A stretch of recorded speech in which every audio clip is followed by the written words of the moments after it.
Okay, I would like to introduce myself. Hello, everybody. My name is Rachmat.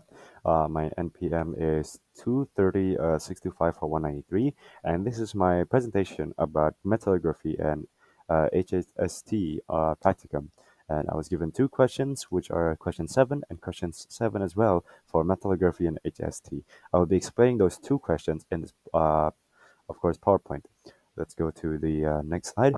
Okay, so here's the metallography question, which is the seventh question. It talks about how a steel component that has undergone a heat treatment process shows a coarse grain structure and weaker mechanical properties than expected. And after that, they do a microscopic examination, which we find a Winsmann-Statten structures, which is like one of the defects you can see in the material itself, and what imperfections occur, and what is the main cause of the phenomenon. Okay, so let's talk about the problems that we have from this question. Okay, let's put them in an overview. First, we talk about the steel. So we talked about a steel, how it went. There was a steel component who went under heat treatment, of course, which resulted, as we look at the question, it resulted in coarse grain structure and weak mechanical properties. And after there was a second part of the question talking about how we use microstructure examination, which is the microscopy revealed the presence of Windman-Statten structure. And now we have to investigate the type of imperfections and the root cause of it. Okay, so there's one odd and unique name here called Windman-Statten structure. What is exactly a Windman-Statten structure? Let's go to the next slide. So I took in a journal for talking about alloys and components which focus on Windman-Statten. So the Windman-Statten forms the cooling.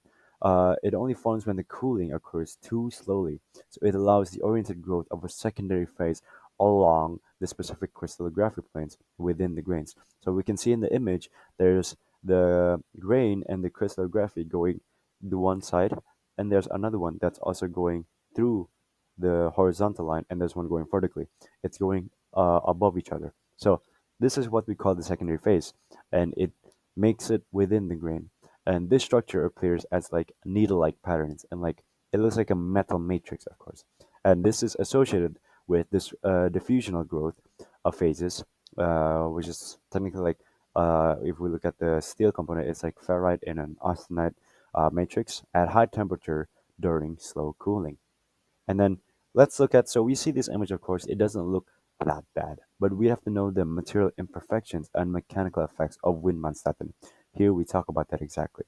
So I took another article talking about meteoritics and planetary science, which highlights that Windman-Statten structures are typically linked to extremely slow cooling, as we mentioned, such as iron meteorites.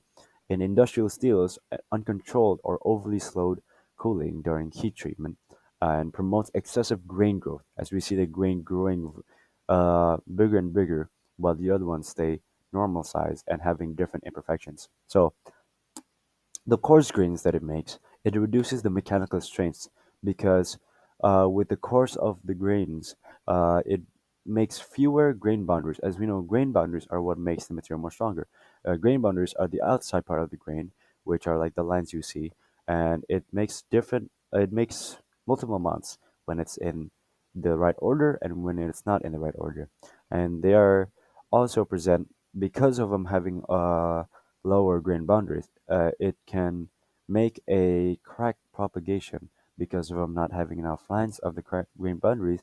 A crack could happen. And of course, we talk about the root cause of the effects. The first one is we talked about slow cooling, which that implies to improper heat treatment. The second thing is because excessive holding time at high temperature leads to grain growth. Because it was way too long to the high temperature, it leads to grain growth, as we talked about before. And also the alloy composition of it may not be optimized for the heat treatment cycle. So what it's talking about is the fact that the alloy composition of the steel would not be optimized for what is the heat treatment about to be given for it. And for the third, which is going to be uncontrolled transformation kinetics, form Windman-Statten patterns, which were the grain patterns that were going on top of each other, making a secondary phase.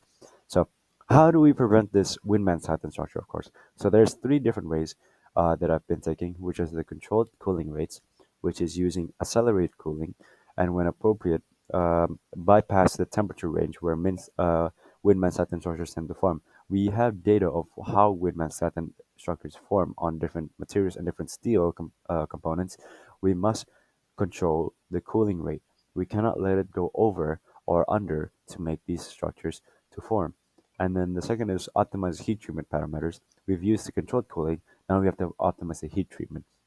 Ensure that the correct austenizing temperature and time. So overheating or holding the steel at high temperatures for too long will promote grain growth. So we should control it and optimize it to the right temperature.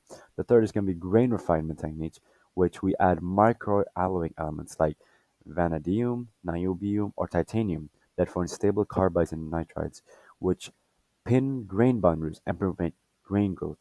These grain growth will be stopped in the grain refinement, making more grain boundaries and making less crack propagation. Next, we go move on to the HST question. We also get the number 7, which we have to explain the difference between TTT, which is time temperature transformation diagram, and CCT, continuous cooling transformation diagram.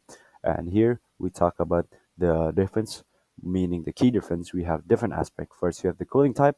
For TT diagram, it uses isothermal. For CCT, it uses continuous. What is the difference is isothermal being a temperature that is held constant, which having a line and seeing the difference between the behavior of it. Continuous being gradual temperature decrease, as it decreases continually in a constant state.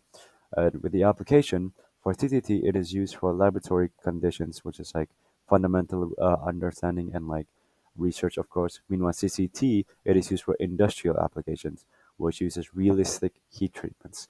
And now we talk about the diagram shape.